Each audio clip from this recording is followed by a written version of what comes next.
النهاردة إن شاء الله هنتعلم نعمل الصينية التحفة اللي قدامكم دي. الصينية دي معمولة بالأكريليك الذهبي، حاجة جديدة لسه نازلة ترند، وأنا إن شاء الله هشرحها ليكم زي ما انتم متعودين على الحصريات مع لؤلؤ صارونا. كل جديد هتلاقوه معايا، هشرح لكم كل الأسرار والتركات والتفاصيل وإزاي تطلعوها بالشكل الروعة ده. فاللي عايز يعرف يعمل الصينية دي إزاي ويجيب الأكريليك من فين، ياريت يتابع معايا الشرح للنهاية وما يتخطاش أي جزئية. وفي البداية قبل ما ندخل في الشرح بتاعنا نصلي الأول على النبي محمد صلى الله عليه وسلم، وننزل تحت ونحط اللايك ونحط التعليق الجميل عشان تشجعوني على الاستمرار معاكم، وكمان أديكم كمان وياريت تشاركوا الفيديو والورشة لكل واحد محتاج إن هو يعمل الصينية بالطريقة الجديدة دي اللي هتكون حصري وبس عند لؤلؤ صارونا. يلا بينا نروح على الشرح. السلام عليكم ورحمة الله وبركاته، وأهلا بكل أحباب صارونا. النهاردة إن شاء الله هنشرح الصينية بالأكريليك الذهبي ده. إيه هي الخامات المطلوبة مننا؟ الخامات المطلوبة إن انتوا هتجيبولي الأكريليك اللي هو البيضاوي ده الذهبي، هو ده مقاس 20. تمام؟ هتجيبوا لي الاكريليك ده، وهتلاقوا الاكريليك ده انا جايباه من عند انابيلا، من صفحه انابيلا. هتتواصلوا معايا، هحط لكم كل اللينكات بتاعتها ان شاء الله في صندوق الوصف، وهتلاقوها كمان في التعليق المثبت، وكمان رقم الواتساب بتاعها عشان تتواصلوا معاها بشكل مباشر. فهنجيب الصينيه دي اللي هي البيضاويه، وكمان المطلوب مننا في الخامات اللي هو اللولي اللي هو ده مقاس 10. حابه تعمليها بمقاس 12 براحتك، حابه تعمليها بمقاس 8، حابه تعمليها بمقاس 14، زي ما تحبي، يعني هتنفع في اي حاجه. بس لو هتكبري اللولي هتكبري معاه المقاس التاني اللي احنا هنستخدمه اللي هي الدواير. انا كده ولا كده جايبه اللي هو مقاس 16 اكبر مقاس معايا، فانتي ممكن تستخدمي 16، ممكن تستخدمي 14، وممكن تستخدمي 12 زي ما تحبي.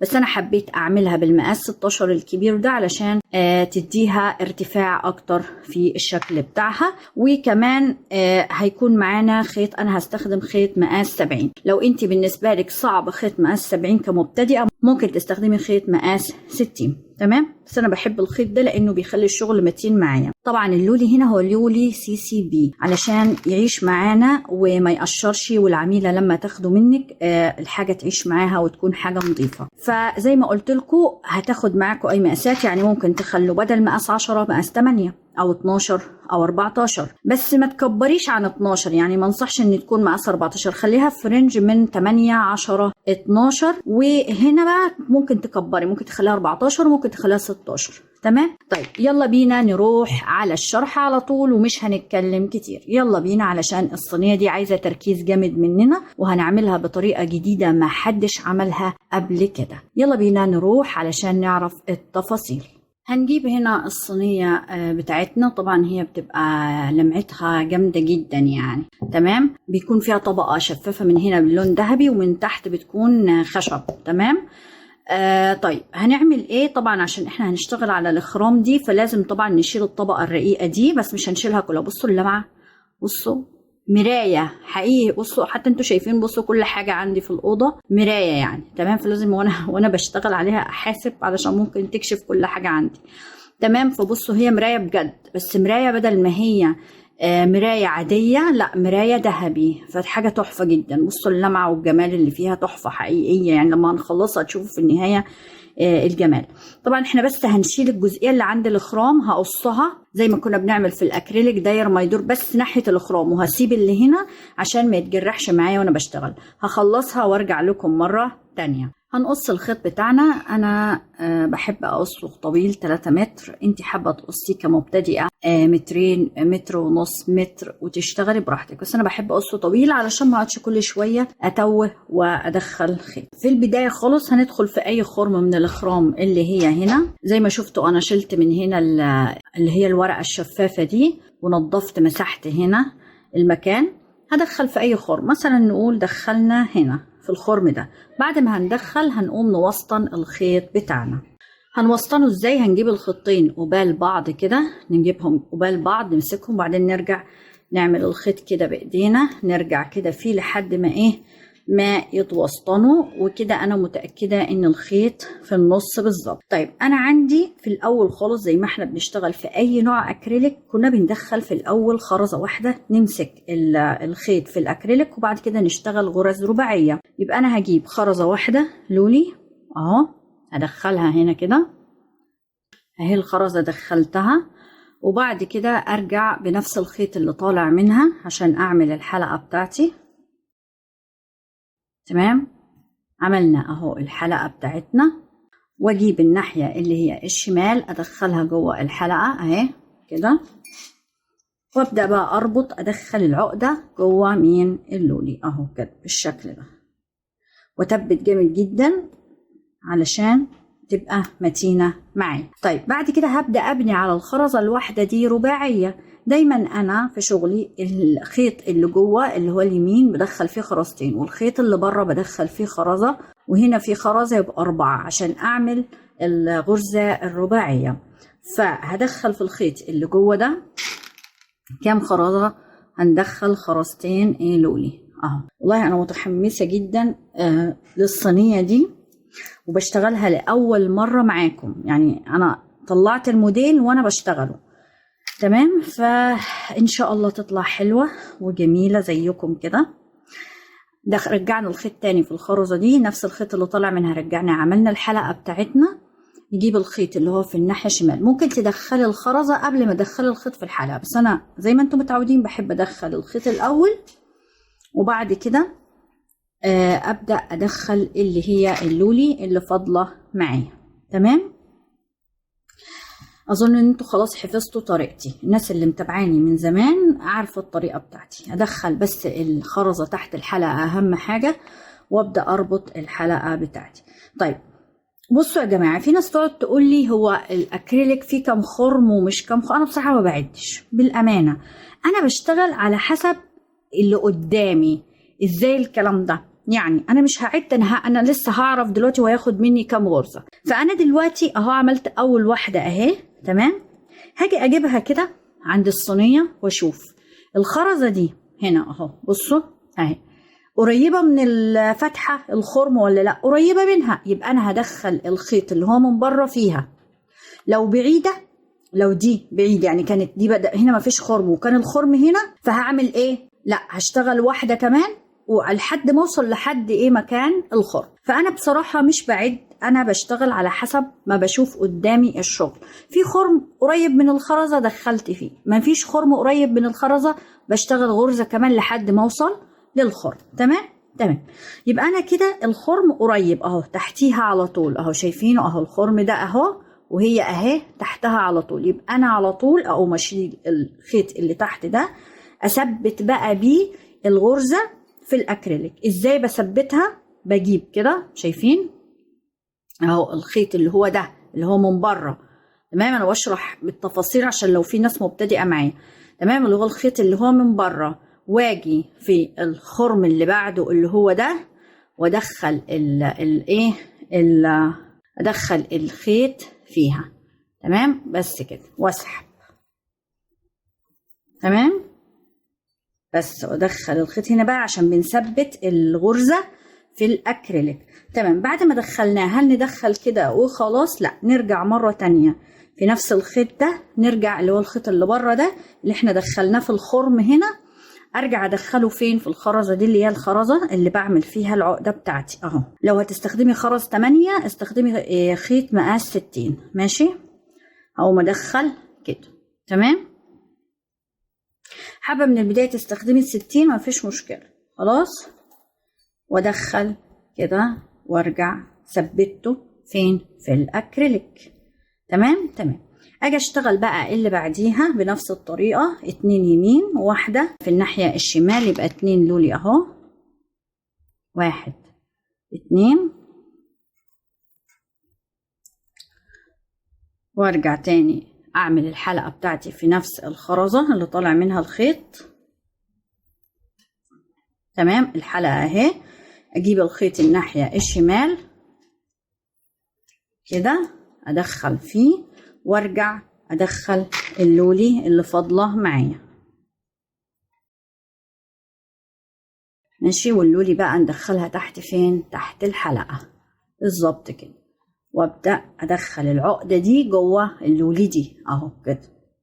تمام واضح؟ طيب نيجي نشوف دي قريبة الخرم اللي هو بعد ده فين اهو، شايفينه اهو، هي قريبة من الخرم، يبقى هدخل فين؟ في الخرم ده. هي بصراحة يعني أنابيل عاملة الخرام حلوة جدا، قريبة من بعض، يعني مخلية الورشة تعمل الخرام قريبة من بعض، بحيث ان انت لو استخدمتي خرز مقاس 10 او مقاس حتى 8 صغير ما تبقاش الاخرام بعيدة عليكي وتغلبك في الشغل. هاجي الخيط اللي بره ده اثبت في الخرم اللي تحته. فين الخرم اللي تحته؟ شايفينه اهو، هو ده اهو، شايفينه؟ تمام. واجي اعمل ايه؟ اجي كده وادخل فين؟ في الخرم اللي هو تحته. تمام بالشكل ده كده. تمام. بعد كده ارجع تاني الخيط اللي هو من بره في الغرزة اللي هي دي اللي طالع منها الخيطين اللي بنعمل فيها العقدة بتاعتنا اهو كده. ماشي.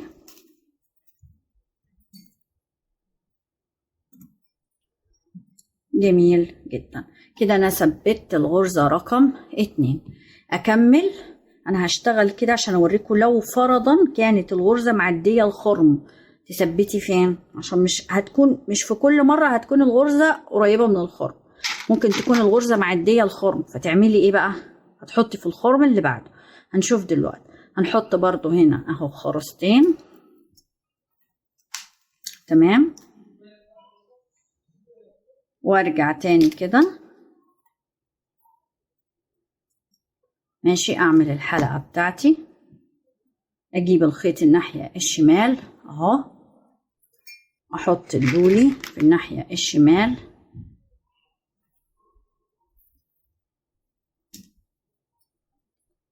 تمام كده اهو، بس كده، وارجع اقفل. تمام. نيجي بقى نشوف دي اهو، دي معدية الخرم، شايفين الخرم اهو هنا، بس الغرزة معدية الخرم ده وقريبة من الخرم ده، يبقى هي معدية الخرم ده وقريبة من الخرم ده. طيب في طريقة ممكن نثبت فيها، مفيش مشكلة، يعني مثلا هي مش بعيدة عنها، او انا مش شايفة ان هي بعيدة عن الخرم بمسافة كبيرة، بس ده بعيد عنها شوية، يعني ده بعيد عن مين؟ عن اللولي، وده اقرب لها، فخلينا نثبت في الخرم اللي تحتها على طول. ماشي. نجيب برضو الخيط اللي تحت ده ونثبت فين؟ في الخرم اللي هو اهو، عايزاكم تشوفوا اهو، شايفين الخرم اللي تحتها اهو، هنثبت فيه كده اهو. انا بثبت بالخيط الايه اللي بره اهو كده. تمام. وارجع بالخيط اللي انا دخلت منه في الخرم اهو، في الخرزة اللي طالع منها الخيطين اهو كده.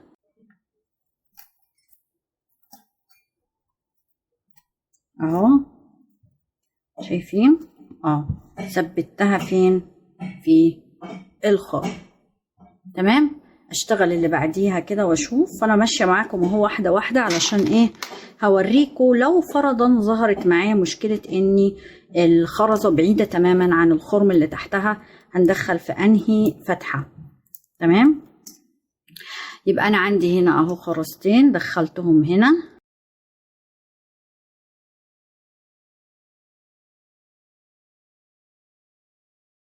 تمام اهي، نزلها تحت الحلقه بالشكل ده.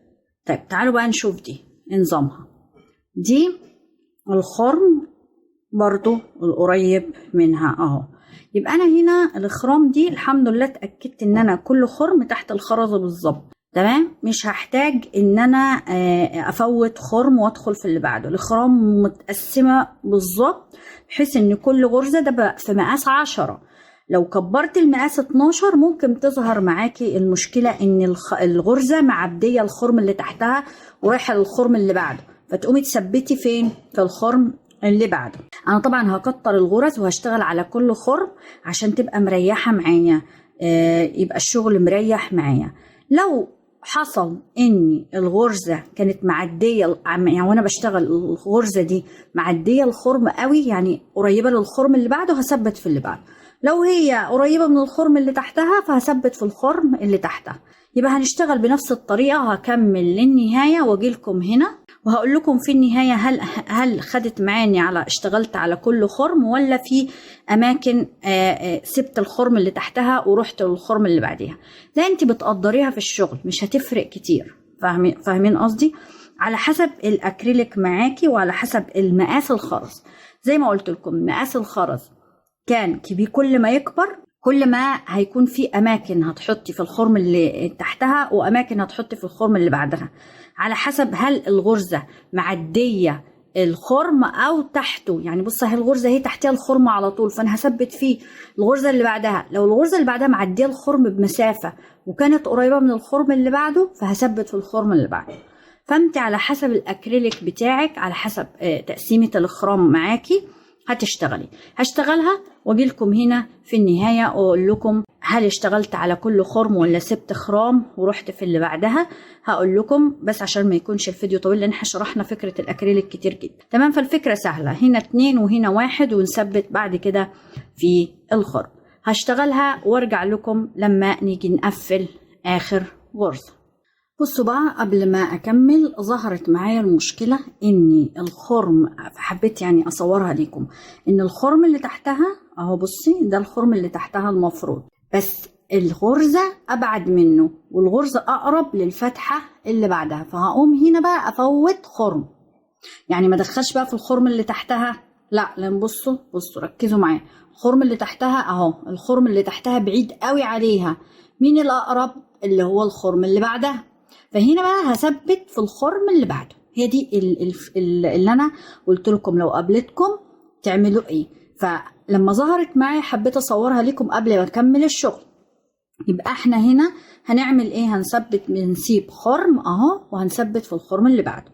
يبقى احنا اشتغلنا كام غرزه؟ 1 2 3 4 5 5 غرز، كل غرزه داخله في الخرم اللي بعدها، ما عدا الغرزه دي سيبنا الخرم اللي هي بعدها دي ودخلنا في الخرم اللي بعده. ليه؟ لانه اصلا الخرم اللي بعد الخرم اللي احنا ثبتنا فيه قبل كده، الخرم ده قريب جدا، بعيد عن الغرزه نفسها، يعني هو قريب كده من الخرم اللي قبله وبعيد عن الغرزه، والغرزه نفسها قريبه من الخرم اللي بعده. فهنثبت فين؟ هجيب اهو كده، شايفين؟ هنسيب الخرم ده وهندخل في الخرم اللي بعده اهو.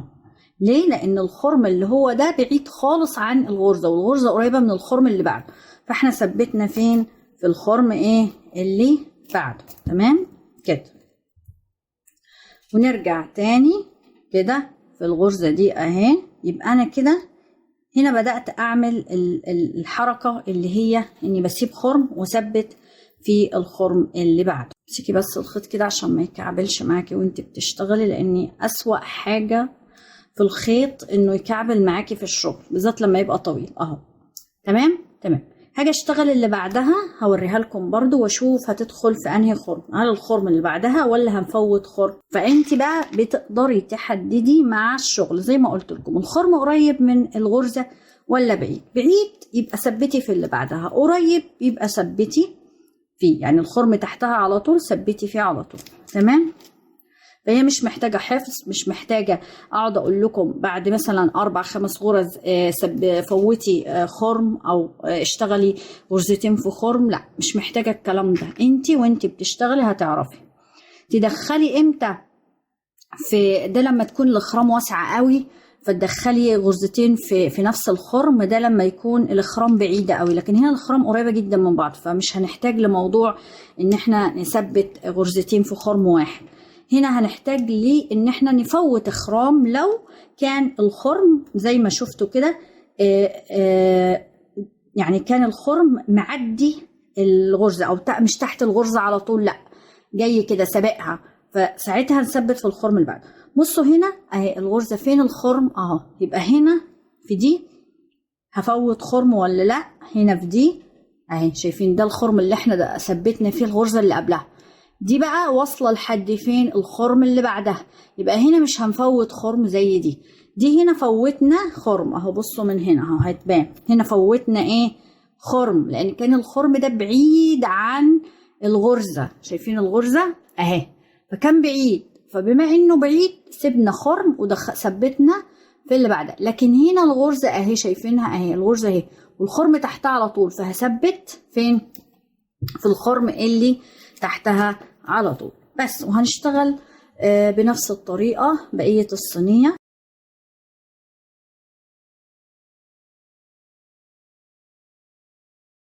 هشتغل بنفس الطريقة واكمل.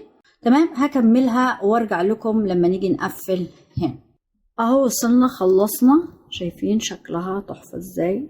تحفة حقيقية يعني. لما هتخلص اخر غرزة بقى معايا هنربط هنا بده. هقول لكم كمان انا اشتغلتها ازاي، بس خلينا نربط الاول. هناخد طبعا 1 2، يبقى فاضل لي خرزة من هنا وخرزة من هنا. انا عايزة الخيط يطلع من هنا عشان لسه هطلع صف هنا واقف وصف هنا واقف على الخرز ده، فانا عايزة اطلعه في الاول. دايما بنشتغل الداخلي وبعدين الخارجي زي ما عملنا في البونبونيرة. عايزين تفهموا اكتر ارجعوا لها. تمام، عملنا الصف الداخلي الاول وبعدين الصف الخارجي، عشان لو عملنا الخارجي الاول خارجي بعدين دخلنا نعمل الداخلي هيكون صعب جدا ان احنا نشتغله، فبنشتغل الداخلي الاول وبعدين خارجي. عشان كده هنجيب الخرزة اللي فاضلة معانا هنحطها في الخيط اللي بره شمال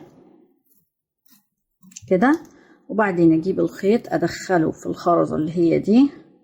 تمام، راحة كده شدوا الخيط بالراحة عشان بس ما يتكعبش اهو، وحتى وانا بشده بالراحة بيتكعب. تمام اهو خلاص.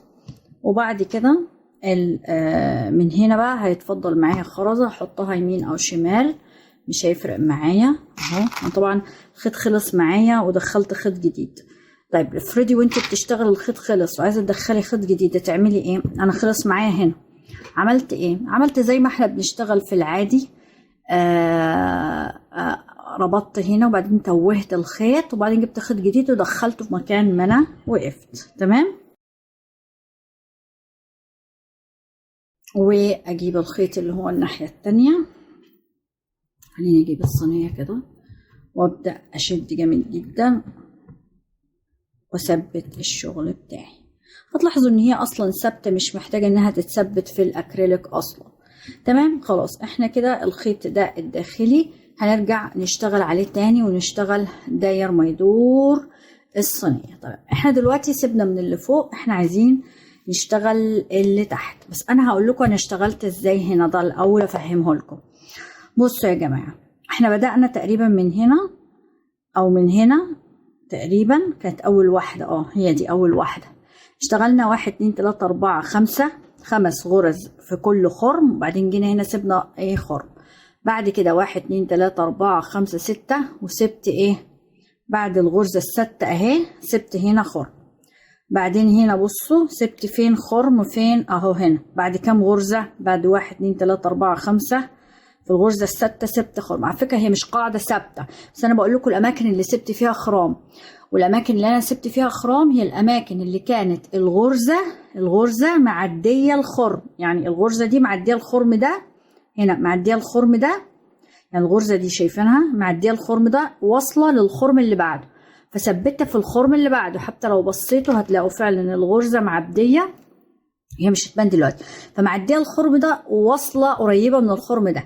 فدايما انا بثبت في الخرم الاقرب اهو. بصوا هنا اشتغلت على كل خرم اهو، جيت هنا سبت خرم. بعد كام غرزه؟ نعد 1 2 3 4 5 6 7 8. تمام، بعد 8 غرز. يعني مش قاعده ثابته اني بعد كل 6 غرز بسيب خرم، لا، على حسب الشغل وانت بتشتغلي. لقيت الخرزه معديه الخرم ورايحه الخرم اللي بعده هتثبتي في اللي بعده، وهكذا. برضو هنا سبت هنا اهو خرم اهو. تمام، وسبت هنا خرم اهو. تمام، مش قاعده ثابته، ساعات بعد 8 ساعات بعد 7 ساعات بعد 6 غرز، فهي مش قاعده ثابته. تمام. طيب انا دلوقتي هقلب شغلي بعد ما اشتغلت اللي هو الامامي ده اللي هو في الوش.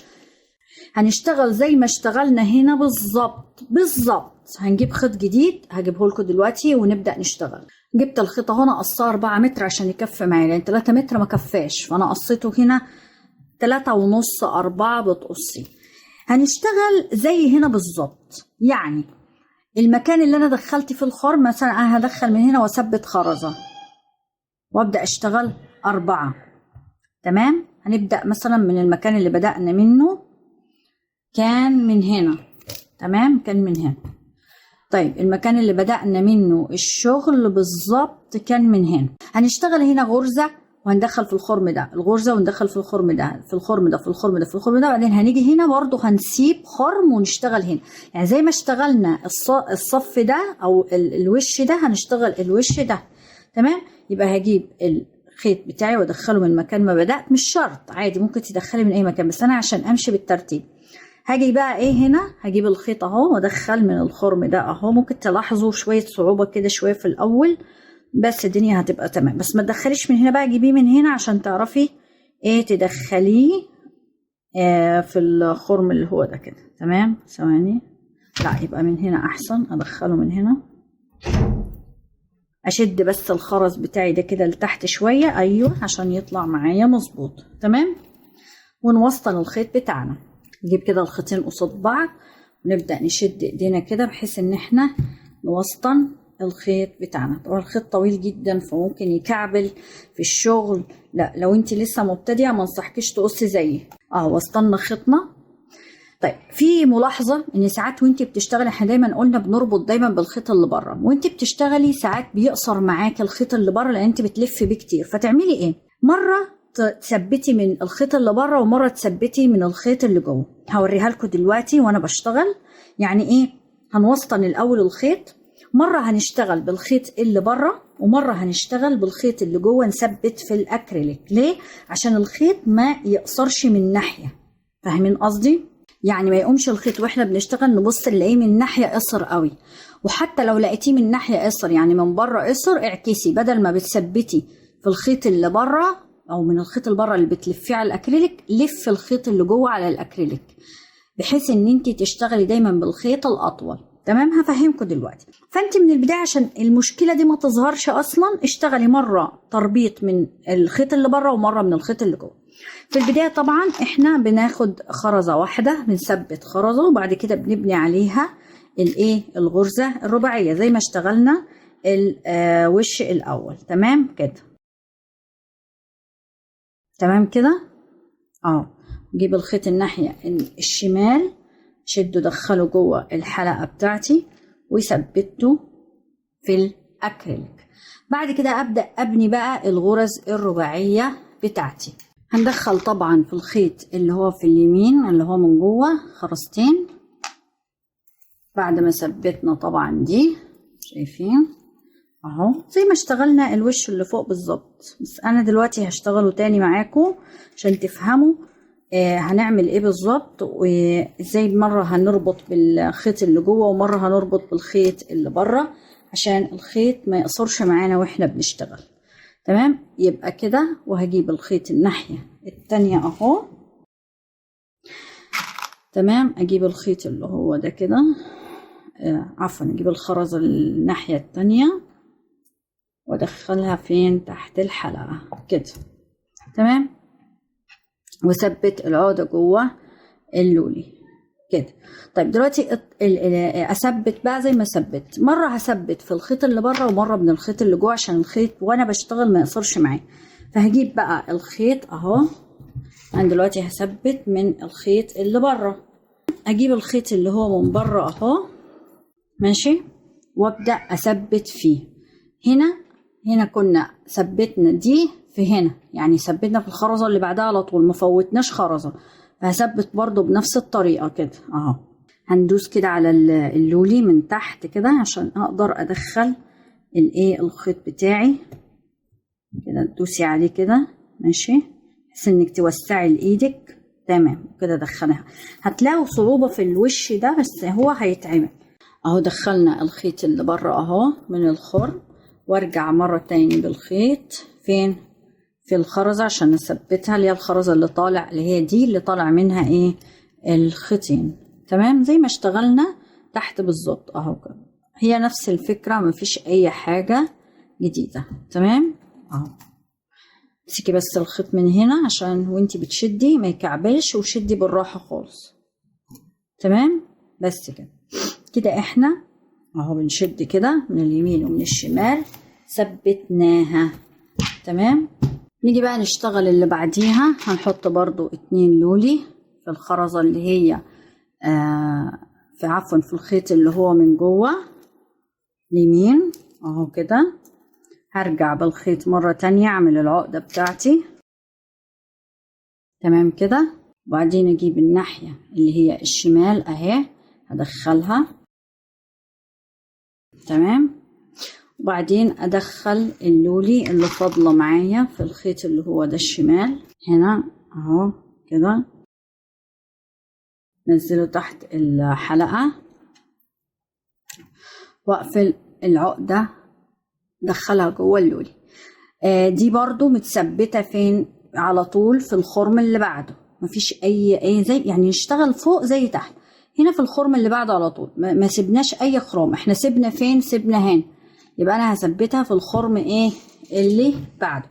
المره دي بقى مش هثبت بالخيط اللي بره، هثبت بالخيط اللي جوه اللي هو ده. ليه؟ علشان الخيط زي ما قلنا ما يقصرش معانا، والتثبيت من الخيط اللي جوه على فكره اسهل من الخيط اللي بره. بس احنا هنمشي مره من جوه ومره من بره علشان الخيط ما يقصرش معانا واحنا بنشتغل.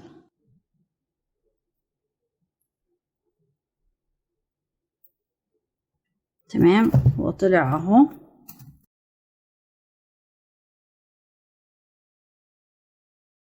وارجع تاني، احنا قلنا هنثبت بالخيط اللي جوه مش الخيط اللي بره.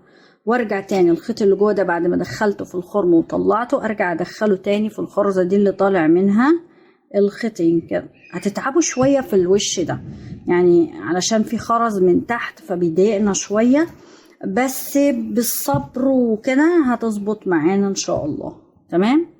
تمام كده. تمام. نشتغل بقى اللي بعديها برضو نسطر. يبقى احنا مره بنثبت بالخيط اللي بره ومره بالخيط اللي جوه. ليه؟ علشان زي ما قلنا واحنا بنشتغل ما يقصرش معانا، يبقى في توازن ما بين الناحيه اليمين والناحيه الشمال. اهو بدخل اهو كده اهو، وارجع مره تانية. دخلنا خرزتين، ارجع كده واجيب الناحية التانية اهي. تمام. وارجع ادخل جواها اللولي، انزله تحت الحلقة بالظبط. تمام. واقفل كده. تمام. برضو هثبتها في الخرم اللي بعده على طول اللي هو ده، يعني مش هسيب اي خرم. اللي هو الخرم ده شايفينه الخرم اللي بعده هثبت المرة دي بالخيط اللي بره. عشان مرة ثبتنا باللي بره بعدين باللي جوه، بعدين نرجع نثبت بالخيط اللي هو من بره اللي هو ده. هرجع اثبت في الخرم اللي هو ده اللي هو بعده على طول. الخرم اللي طالع منه خيط من الناحية دي هو اللي هثبت فيه. لو لقيت فيه فراغ او متساب هو ساعتها هسيب الخرم. تمام. عشان يبقوا قد زي بعض.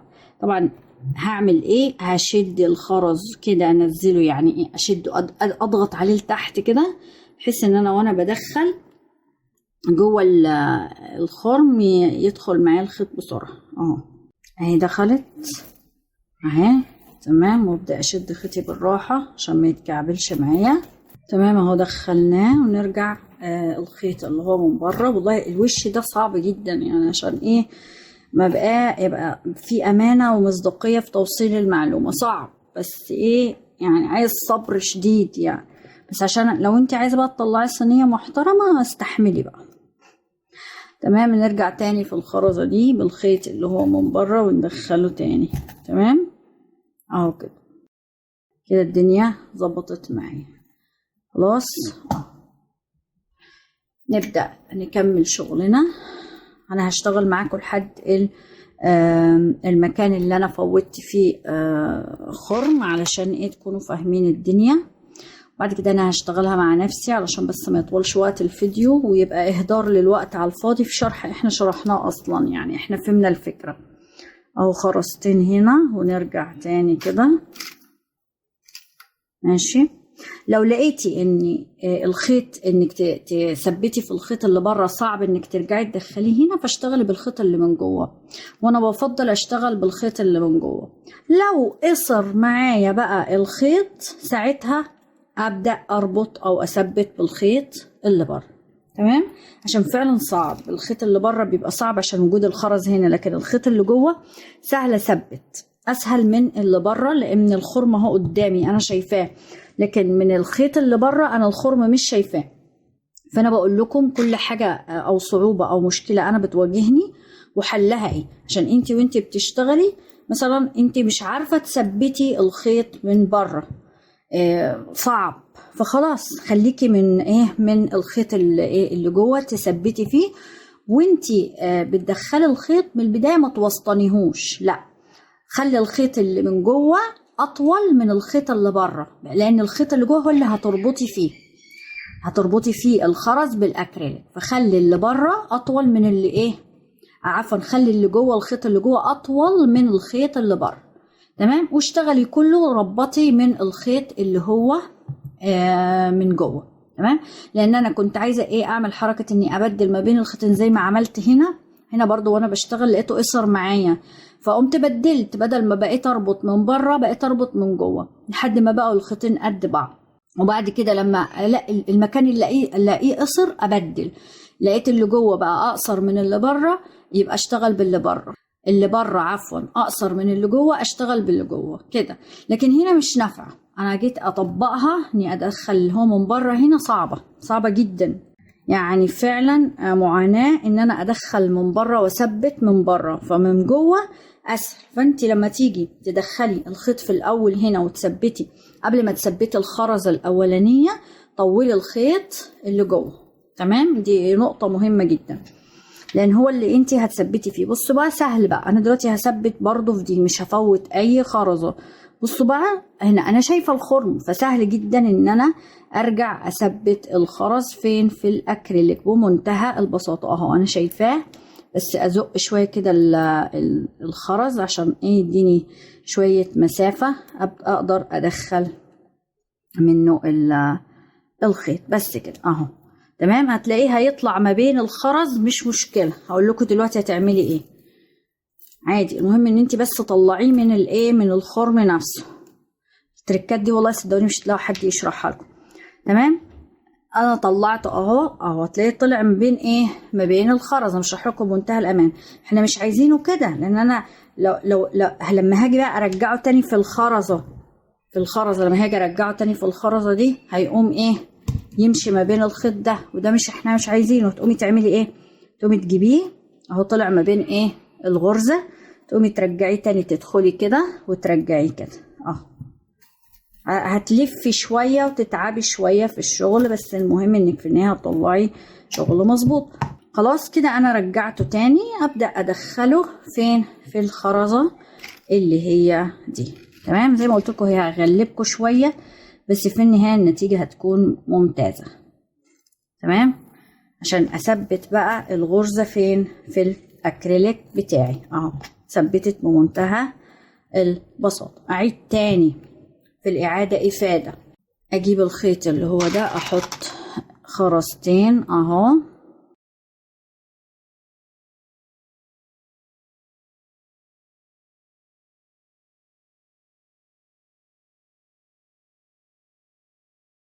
هنا احنا لسه ما بفوتناش ولا غرزه اهو، بدخل اهو شيء ما دام شايفه خيط يبقى ثبتي فيه. لما تلاقي ان هنا ما فيش خيط خلاص فوتي دي وثبتي في اللي بعديها، بحيث ان اللي هنا يبقى زي اللي هناك. تمام، نيجي بقى نثبت. احنا قلنا بقى خلاص مش هنثبت بالخيط اللي بره لانه صعب جدا، فانت هتقومي تثبتي فين؟ بالخيط اللي جوه. نجرب نشوف هنعرف نثبت بالخيط اللي بره، ان احنا قلنا مره من الخيط اللي جوه ومره من الخيط اللي بره. نجرب كده نشوف هيبقى سهل معايا ولا برضه هيغلبني. لو مغلبنيش يبقى تمام، وبيدخل دخل الحمد لله، يعني مغلبنيش المره دي. فعادي لقيتي انه عايزه تثبتي مره بالخيط اللي جوه ومره بالخيط اللي بره، ولقيتي ان التثبيت من بره لجوه سهل وما فيهوش مشكله، خلاص تمام. لقيتي عمل معاكي مشاكل، خليكي في الخيط اللي جوه اهو. بعد ما دخلناه ارجع ارجعه تاني في الغرزة اللي هي دي كده. تمام. نشتغل اللي بعديها بقى هي اللي هفوت فيها خرم. هجيب هنا اهو خرزتين،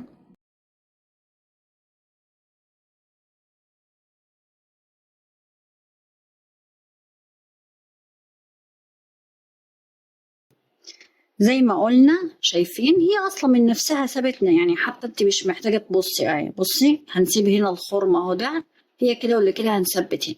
يعني اول ما تشوفي خيط اعرفي ان هو ده اللي هنثبت فيه. يبقى هنا هنثبت هنا على ده على ده، هنيجي هنا هنفوت دي هنثبت، يعني هنمشي بنفس الطريقه. تمام. ثبت المره دي بقى من الخيط اللي جوه. ليه؟ لان المره اللي فاتت انا ثبت بالخيط اللي بره. تمام. اهو الخرم ده اهو، سيبنا خرم اهو، شايفين سيبنا خرم ما كناش اصلا مدخلين فيه وندخل في اللي بعد.